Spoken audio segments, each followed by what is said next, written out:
Hello, today I'm going to be talking about my experiences teaching my friend a little bit about indie music.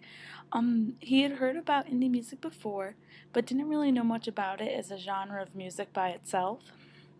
He had classes in music classes in high school, and had participated in bands, so he knew a little bit about music, so I could use music lingo with him that he could understand. First, I taught him about different characteristics that make up an indie song, things like instrumentation, style, and things like that. We then listened to an indie song that I had already picked out, and I didn't pick out those characteristics I just told him about. This went really well, and we then talked about the different instruments that he had heard in the song. I then explained how the instruments used in an indie song depend on the genre of indie.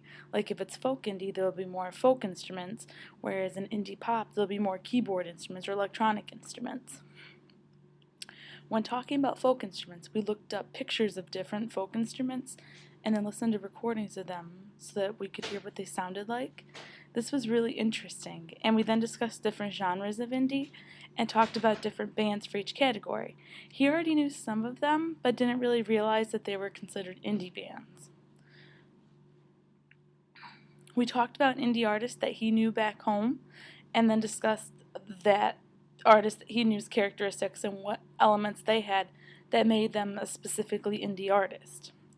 This led us to discuss why indie music is called indie music. And throughout this process, I learned a lot about accommodating a lesson to fit the needs of the individual.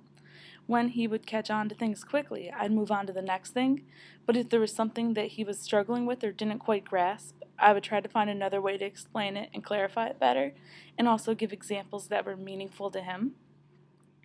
I think this is really important when teaching to have different ways of explaining things and to know that every student is different. It's also important to use their prior knowledge and to build upon that. And also it's important to relate things to them so that it provides them with a meaningful connection to the lesson.